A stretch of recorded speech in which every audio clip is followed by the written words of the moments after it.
I knew that I wanted to simplify my life because I was driving 30,000 miles plus a year in the car. And I'd done it for maybe 6-8 years. And it got to the point where I was done with that. And so the necessity for change sparks a desire to do things, right? And so my spark was, okay, I really, really want to hone down and figure out how to win a job.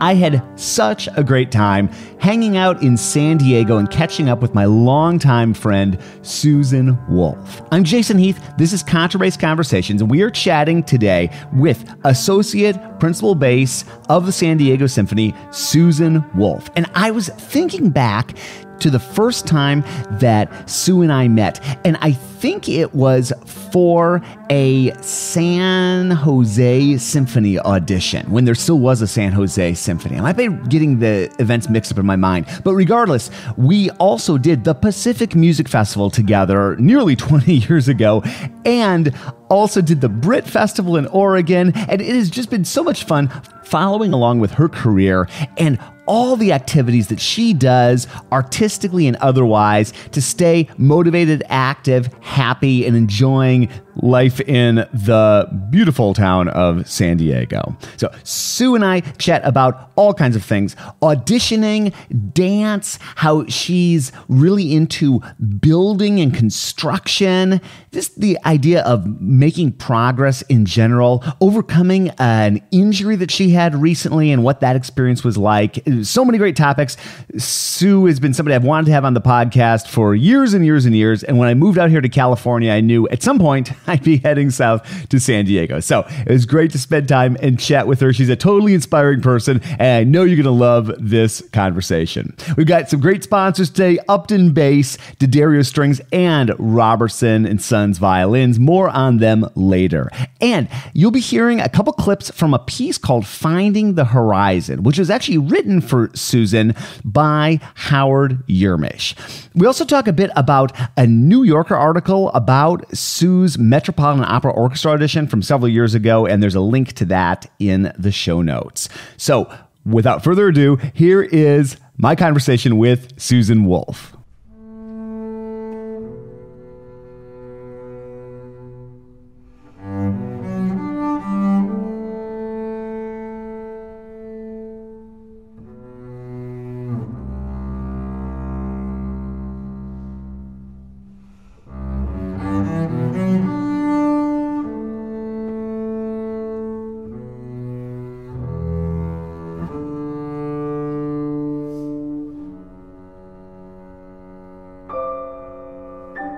Outside of the San Diego Symphony, could you just talk about like what you keep active with? Because I think it's super interesting. Dancing and some of the other things you're up to.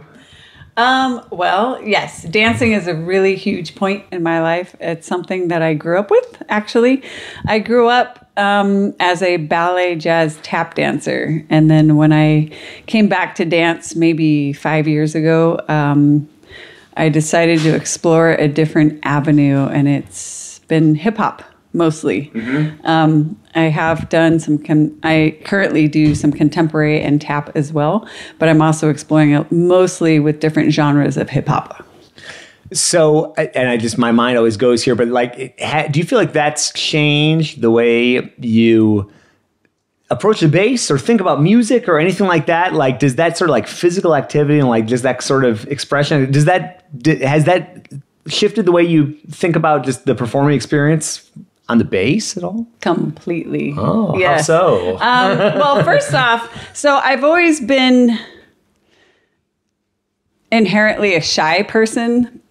I know that shocks people when they initially hear that, because they see me and they're like, wait, what are you talking about? You're always like, hey, how's it going? And this spaz that walks into a room.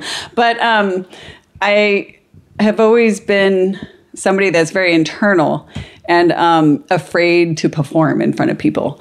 And so for me, dance has taught me to be outside of myself and to just experience creativity through my whole body. And also with hip hop, since it's so groove oriented. I even take a grooves class and house class. And so it's very groove oriented. It helps me to internalize my inner rhythm more. And so I feel like it's tightened up my rhythm with regards to playing the bass. And I also feel like because in these classes, they'll pull a few people out and have you do the routine in front of the entire class, because this has happened so many times. Like, it's gotten me more comfortable with just performing on the spot, or just getting outside of my head and thinking more in terms of the moment and what it is that I'm feeling, and listening and using my body at the same time. So I feel like it's helped loosen me up as a player while tightening up my rhythmic skills. It's been great. And plus, I have to counterbalance things. There's so much. Well, when you're in rehearsal for 5 hours for the day, anyone who knows me knows that I have a really hard time sitting down for 5 hours. And so at the end of that day, I just need to go and completely push myself and push my body into movement. And it just helps counteract everything that I've been doing by playing an instrument. So I feel like they complement each other a lot. What is a grooves class? A grooves class is, what it is basics for house. House music is something that started underground. Gosh, was it Chicago? I remember Chicago house, like down on the south side when I lived there was like this classic Chicago house party weekend, and all these like people out in their 50s were like dancing to this. So I know it was big in Chicago, at least. Yes. Yeah.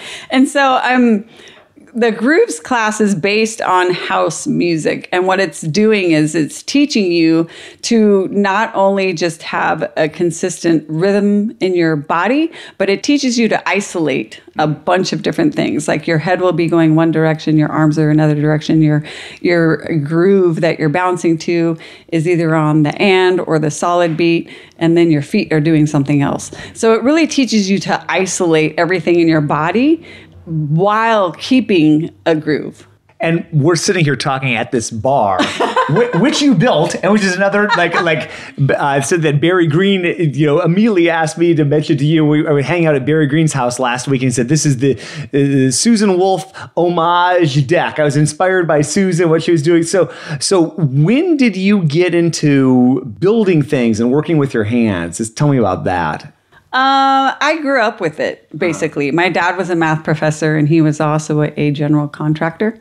I remember being about 6 years old in the garage, and I had a hammer in my hand, and I was nailing wood boards and things together, and he would just show me different parts of his craft. And it wasn't until much later in my 20s where I really started doing something with it. I think the catapult was when I bought a condo. And of course, when you own something, you have the opportunity to modify it. And so that's when I started modifying things in my condo.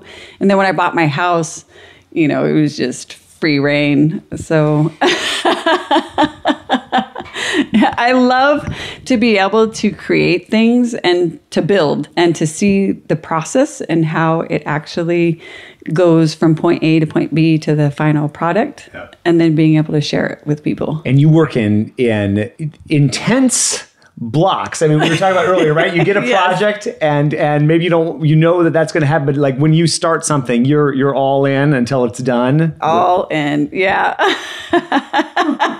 So is that the way you've been for everything in your whole life? Like in terms of bass playing, like when you're preparing for an audition or something like that? I mean, is that the way you handle a lot of things in your life? Yeah, I think it's always been my approach. If I do something, I do it 110%. Yeah. And so when I'm in audition mode, I am very methodical about it. I take my day and I split it up. If it's a day off, I'll take the morning and act like it's, like I'm going to rehearsal, and I'll basically practice from 10 to 1, and I'll have a little bit of a break in between.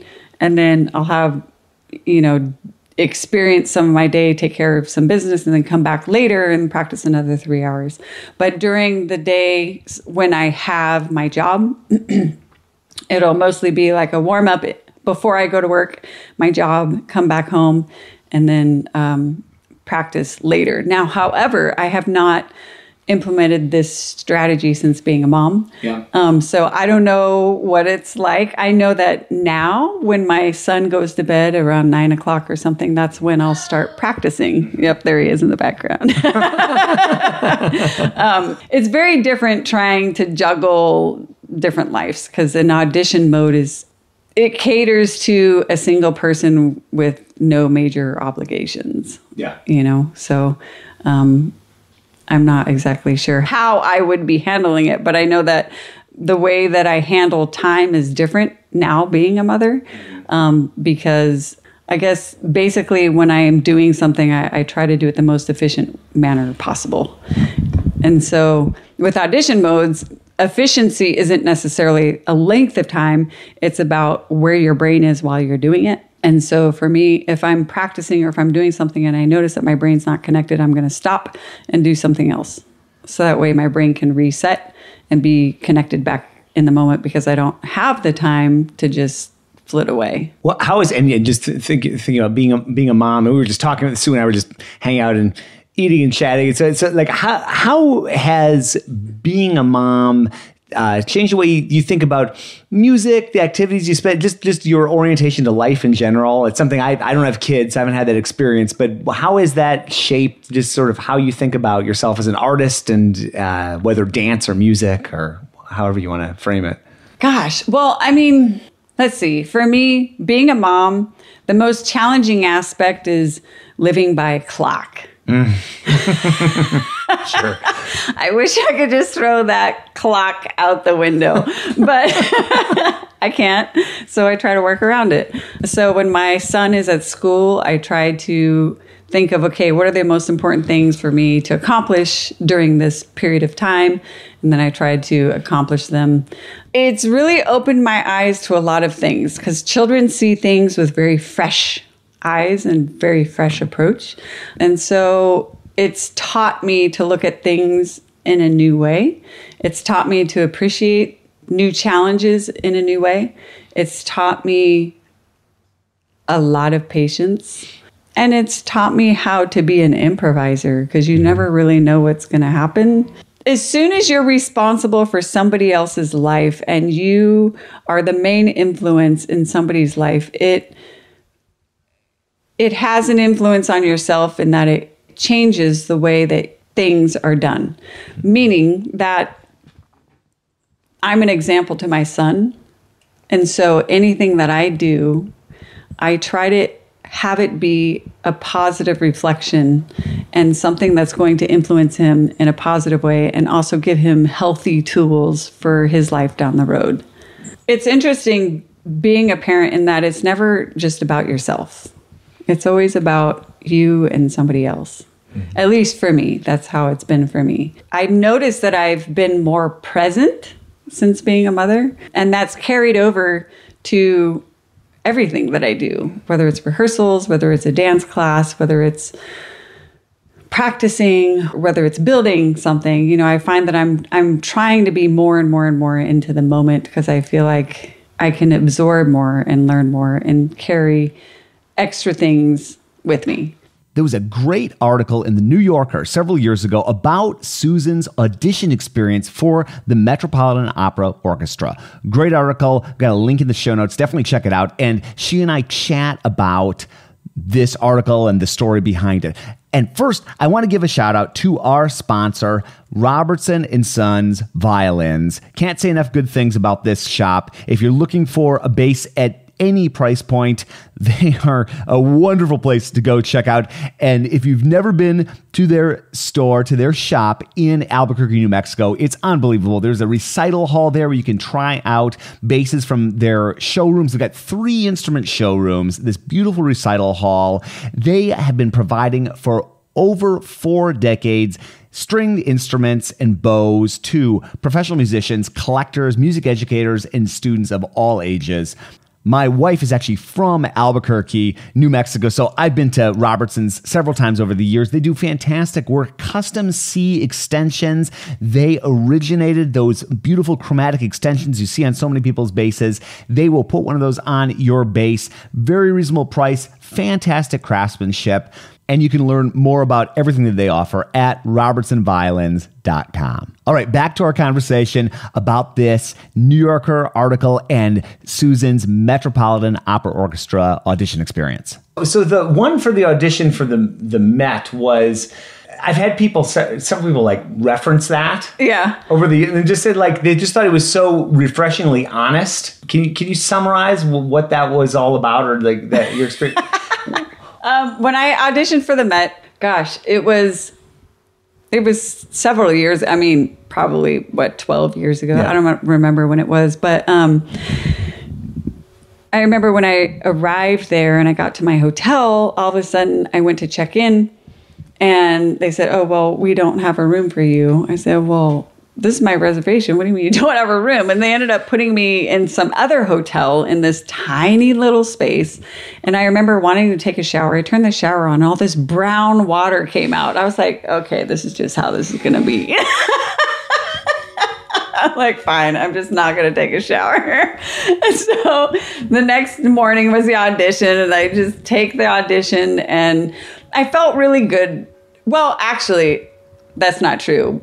A couple of days before the audition, I had played a mock for somebody, and I felt like this is not where I want it to be. And a friend of mine had to convince me to just continue to go to the audition. And I went there and I just said, okay, to myself, you know what? Okay, I've prepared. I've done everything I can. I'm just going to play. I'm just going to represent myself. And I played and I made it to the next round. And I remember being pleasantly surprised. And then after that, made it to another round, with the final round, where there were 2 people in the finals, but I guess they passed a third person along without a qualifying vote, because they just said, okay, we have 2 people in the finals. And it was at that point where I realized, oh, wow, this is actually a possibility. I could actually move to New York. And I think it psyched myself out a little bit, because then all of a sudden I got inside of my head and I started thinking about, oh, wait, do I want to move to New York? Is this something I want to do? I felt like I played well. I didn't win the job, but it was a really great experience for me to go to a place like New York City and play an audition where it's screened the entire way through and get that far, because I had never studied with any of these people on the East Coast. I've kind of had a really untraditional path in music. Right. Yeah. Well, it'd be fun to kind of delve into that. Can you take us down the wolf path? the wolf pack path. To make a story, the abridged version, there's 4 kids in my family, and I grew up dancing at the age of 6. And when I was 8, started playing piano. And I have an older sister who played piano as well, and a younger sister, and my brother, who is the oldest. And we were all spaced approximately 2 years apart. So it was 4, 6, 8, and 10. And we started performing together in a group in Sacramento called Galena Street East. And somehow somebody approached my mother about, oh, this is so great. Can your kids do a performance at this convalescent home? And so we did. We took this boom box and we had 2 mics. And here we did like this little 25-minute show. And that just spawned a whole thing in itself. The whole Wulff tradition of once you do something, you do it 110% clearly came from my parents. Because the next thing you know, we ended up having a whole variety show. And my brother was learning the guitar, and his guitar instructor had been working with these 4 sisters, and they had a band. And so he told my brother, he said, look, I coach these 4 girls and they have their own band. I noticed there's 4 kids in your family and you guys are performing together. What do you think about getting a band? And so long story short, we created a band and I started playing the electric bass. That's how I started playing the electric bass, was because of the Wulff Pack, because Stuart Walthall said, hey, there's 4 kids, you should create a band. And my mom said, okay.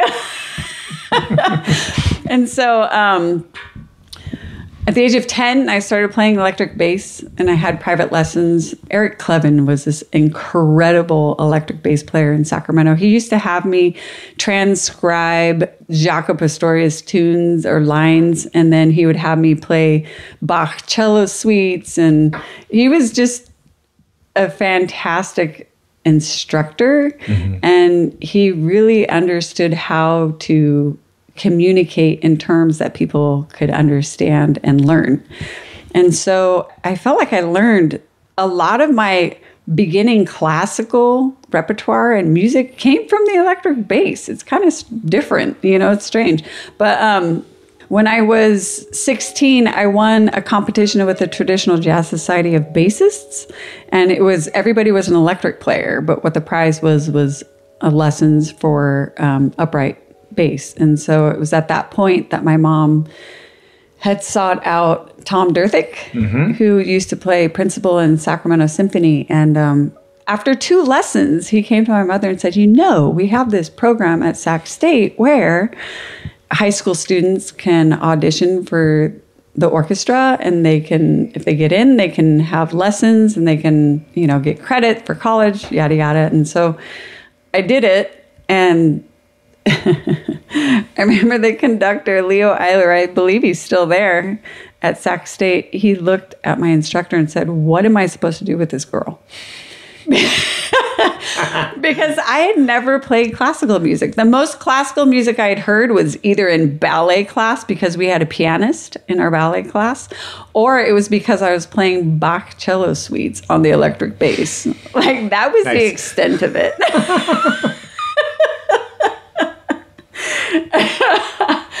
And I was going to Sac State in high school, but I was playing in the jazz band because that was my passion, was jazz. And so when I came and auditioned for this orchestra, I'm so glad that he decided to say, okay, fine, we need bass players, we'll give her a chance. Because at the end of the year, he came back to my instructor and said, I never would have believed that somebody could improve that much in 1 year. So it was people seeing things in me and giving me the opportunity to hone those crafts and those skills, which has sent me on the path that I'm on currently. So what was that next step after studying with Tom? Take us through the journey, to where you are now. So when I was getting ready to graduate from college, I remember Tom told me, he said, you really should study with some other people. Go take lessons with other people. I went down to San Francisco, took some lessons with Stephen Tramontozzi, and I drove down to Los Angeles and took some lessons with Dennis Trembly and Paul Ellison. I ultimately auditioned. I auditioned for U of M and for USC. And I got full scholarships to both of them. But when I went to U of M to do the audition, it was in the middle of winter. It was snowing. I'm a California girl. Yeah, that's not very enticing. I was just thinking, I don't know if I want to do all that.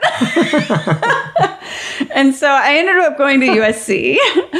I had initially signed up to be the student of Paul Ellison, but Paul was teaching at Rice and USC at the same time. And this happened to be the 1 year where he decided, I think I'll just stick to one school. Yeah. So he didn't come back. And so I ended up studying with Dennis. I think after being at USC for a couple of years, I ended up playing with the Los Angeles Opera Orchestra. And then, of course, any freelancer, you just audition for regional orchestras and you get into just different positions and you kind of create a job in the Freeway Philharmonic, if you will. And so I was just freelancing a lot. And then I had heard through the grapevine that San Diego Symphony was going to be coming back from their bankruptcy. And so I had taken an audition in 1998 for a 1 year position with San Diego Symphony. And then from there, I had auditioned several years in a row, and they finally had an opening. And then that's when Jeremy and I won our positions as principal and associate principal with the symphony. What was that whole audition process like for you? Like, what did you do to prep for that? And what did you do in those weeks and even months leading up to that audition you ended up winning? Well, before that job was open, I was playing as a sub in San Diego. I was also playing up in Los Angeles I would say my work was split 50-50 between the two cities. And a year before the actual position opened up, I decided to move to San Diego because I just figured, you know what?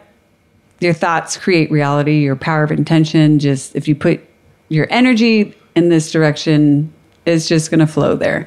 And so I moved here to San Diego, and I knew that I wanted to simplify my life because I was driving 30,000 miles plus a year in the car.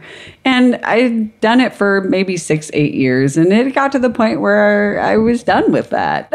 And so the necessity for change sparks a desire to do things, right? And so my spark was, okay, I really, really want to hone down and figure out how to win a job. And my process was what I had said at the beginning, where I would break my day down into like it was a job. I would practice 3 hours in the morning, 3 hours at night. 2 weeks before the audition, I would do a mock audition every other day for different people. And in between all of this, I was constantly recording myself, listening back to everything. And, it's just what you got to do. It's just the basics of what you have to do to really tighten things up, to get the intonation to make more sense within itself. I practice a lot with a drone. Even today, I do my scales and arpeggios with a drone. So that way I'm learning to play in tune to a key, not just to notes. How is the experience of being a member of the Freeway Philharmonic, being a freelancer, different from the experience of, now you've been holding down this job for many years now, from the experience of actually like being a member in a section? That's something I think about a lot. Like, what are your experiences in terms of those two worlds? I love having a job. I love the fact that I have a schedule up front and I know what we're going to play. I love my section. My section is filled with people that I really enjoy spending time with and making music with. We're all very respectful to each other, and it's a loving environment. Like, we're a family. I feel fortunate because not every orchestra is that way, but ours is very much that way. And I'm really happy that it is, because it makes going to work very pleasant and enjoyable. And if I'm having a bad day, I go to work and my bad day turns around. So it's great for me. I love having a job. It's also the type of job where I do have enough time to do other things, right, where I play with other organizations. I've played different chamber concerts with different organizations, and it also gives me enough downtime to dance, to hone another passion of mine. So I feel like I'm able to create a healthy balance by having a job, because I'm not scrambling trying to figure out, oh my gosh, I need to pay my mortgage this month, and the only way I can do that is by getting some other job, and I don't want to turn this job down because they might not call me back. And it's a different way of living. Freelancers all understand the stresses that go along with it of not knowing what's going to happen, but it's also very refreshing to not know what's going to happen. And then you play with so many different organizations. There's pros and cons to both. I feel like having a job for me is great for my lifestyle and for the way that I live my life. When somebody coming in to San Diego Symphony or any group new, what advice might you have for somebody just walking into an orchestra job for the very first time? You've had this experience on both sides of the fence, and then being in this group for a while. What should someone focus on, think about? What's a good way to get used to that lifestyle? Be prepared. That's huge. Just really know the rep. When you get into rehearsal, you have to sit down and just know what it is that you're playing. Do the research. If you haven't played it before, listen to the music. Do the work. So that way when you do come in, you can enjoy it and you can listen to what's happening around you, and you're not worrying about your part. You're actually worrying about creating music and listening and playing as a whole. It's a pretty basic thing, and I think just trusting the people that your section leader, that's a huge one too. Hopefully you're in a position where you're with somebody that you want to trust, so it's, I think just being prepared and enjoying it, and also get on committees, get involved, be a part of the organization. If you want to see change, you have to be the change. You have to really put the energy out there. Susan went through an injury and actually was out of commission, not playing the bass for a while. And we talk about this, how it developed, how she got over it. It's something that so many musicians, bass players, and others struggle with. And it was great to chat with this. It can be such a low point and a frustrating point for so many people. So it's great to hear how Sue managed to get out of it and come back to bass and dancing and everything else that she does. And I do want to take a moment and thank our other sponsors, Upton Bass String Instrument Company. They make the car model Upton double bass. Beautiful instrument. It's the evolution of their first car models. This has been refined, enhanced with further input from none other than Gary Carr. So since its introduction, the car model has, with its combination of comfort and tone, it's gained a loyal following with classical players, with jazz players, and with roots players. It's got a very comfortable car neck, slim, long neck, and electric bass players, crossover electric bass players love it too. Upton's a great company. They've been a supporter of the podcast and the blog for years, and they have a great story and great journey. And Eric, I just got to thank Eric Roy so much from Upton. He has been connecting me with so many wonderful people for interviews. So you're going to be hearing several interviews with people like Eric Reeves, who is Branford Marsalis' bass player, and Kevin Smith, who is Willie Nelson's bass player. Those are coming up in the next couple of weeks and months. So stay tuned for those, and uptonbass.com. For more information, that's where you want to go. And thank you also to D'Addario Strings, another longtime sponsor. And their Helicore strings are great strings for professionals, students, people at any phase of their career, and in all sorts of different playing modalities. They make jazz strings, they're pizzicato strings. They make orchestral strings. These are Helicore strings we're talking about. They make hybrid strings, which are a combination of the two, different amount of dampening material in the strings or damping material in the strings. And they make solo strings too in different gauges, so you can really customize to find the string that works best for your instrument, or the instruments at your school, or your students' instruments, or wherever you're equipping basses with Helicore strings. I've used them since, 1994, I think was my first set of Helicore strings, and I've used the hybrids, I've used the orchestral, I've used the solo.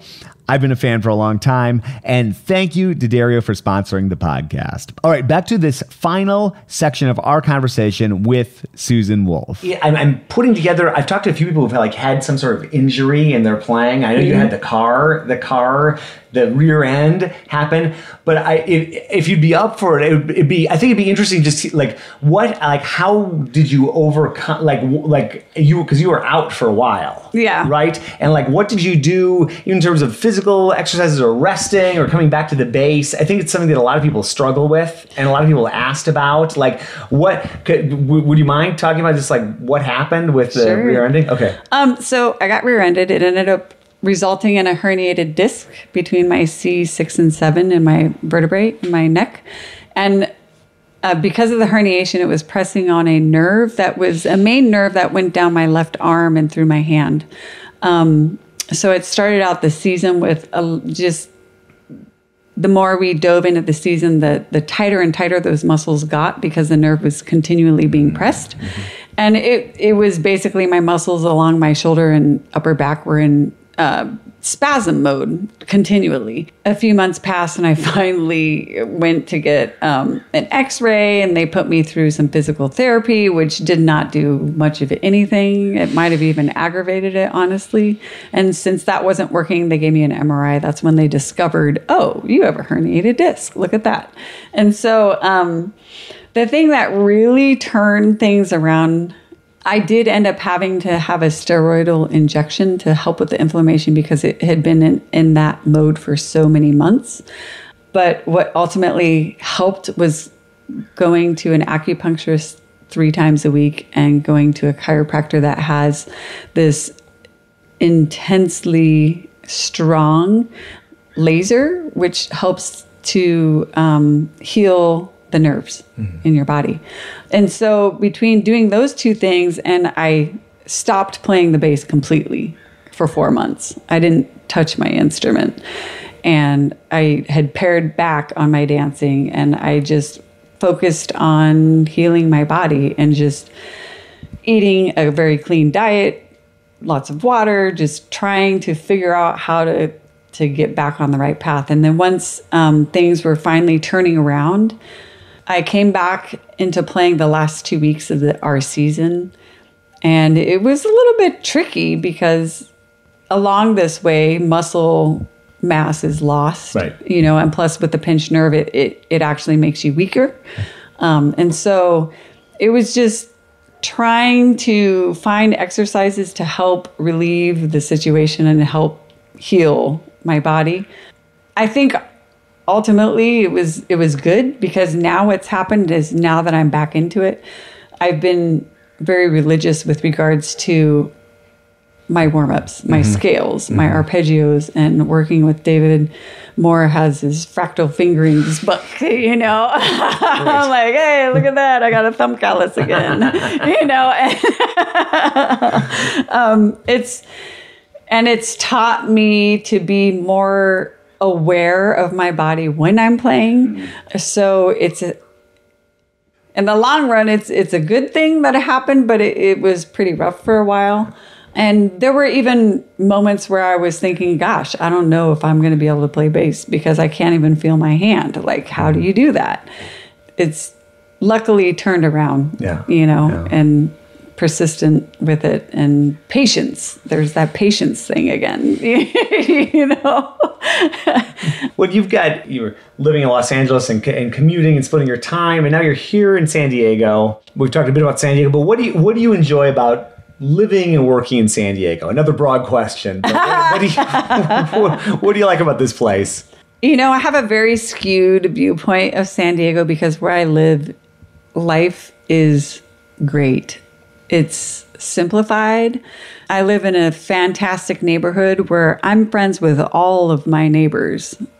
My child has grown up with the kids across the street, and it's like walking into 1920s time period where everyone hangs out with each other.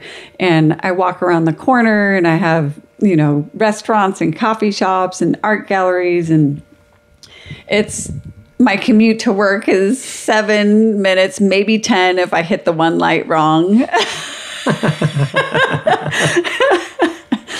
My son's school is close to my work. My dance studio is close to my home. The things that I love and enjoy are very close. Yeah. I feel like all the hard work that I've done throughout my life is paid off. Yeah. Like I'm finally given this gift of a life that I really enjoy. I'm around people that I love spending my time with. I'm around a lot of creative people, especially not only through my music, but through dance. Culture Shock Dance Center has so many incredible dancers there. And it's also, being in that studio has helped my mind in the sense that you have to learn these routines that sometimes will be 16, 20 count, 28 counts long. That's really long for somebody who's not used to memorizing things.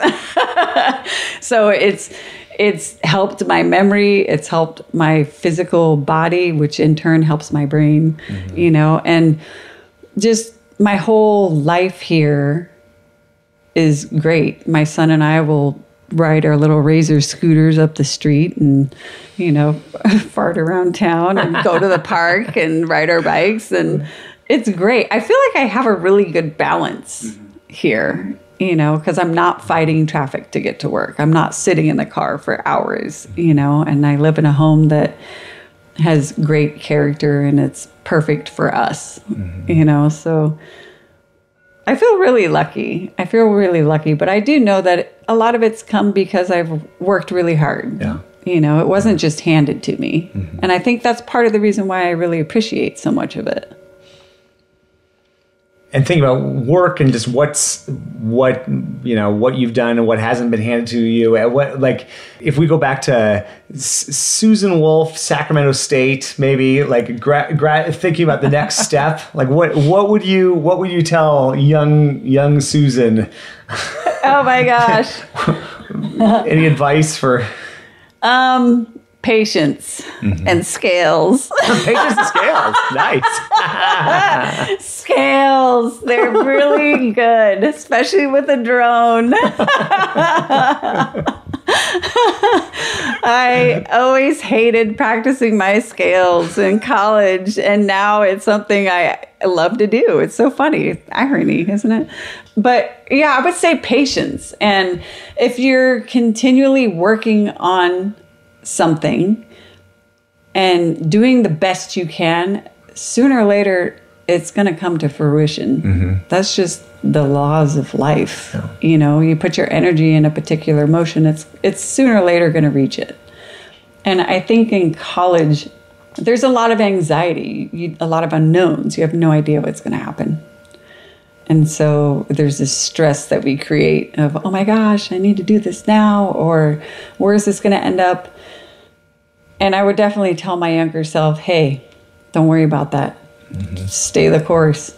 Just stay the course. Put the work in. Put the energy in. You'll be fine. That's great. Wow. You are a fun person to chat with.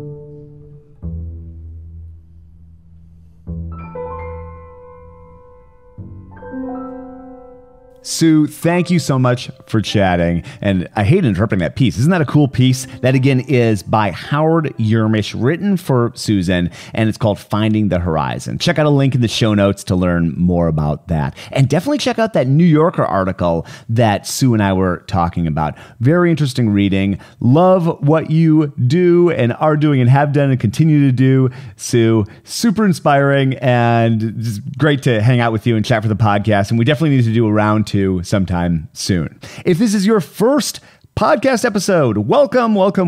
I think this is episode 429. So there are 428 other conversations and goodies and baubles and all that kind of stuff waiting for you at contrabassconversations.com, which is our website. We have all sorts of ways that you can stay connected via email. We've got many people on that email list, and I try to provide some extra value through that each and every week. So definitely sign up for that if you haven't yet. We have an app, a free app for iOS, Android, Kindle.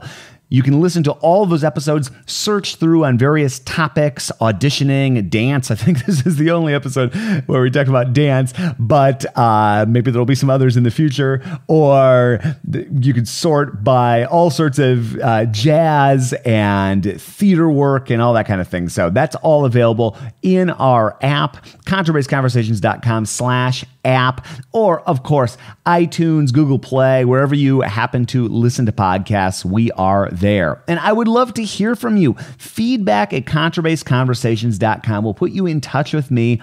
And I love opening up my email and reading messages from people all over the world who are enjoying the podcast and giving me suggestions for guests, which I love, or topic ideas, which I also love. And most of what I do, pretty much everything I do these days on the podcast, comes from you, the people that listen to it. We also have a great Facebook group. If you are a Facebooker, definitely check that out. It's contrabassconversations.com/community, or go to our website. You can get to it via there, or just go to Facebook and search for us. You can find that. We talk about all sorts of topics, from strings to end pins to sound posts to upcoming bass events, all that kind of stuff. Great community of several thousand people, I think, now in that group. So definitely check it out and hang out with us there. Between the episodes, beyond the episodes, all that kind of good stuff. Thanks again for tuning in, and we will see you again soon for more life on the low end of the spectrum.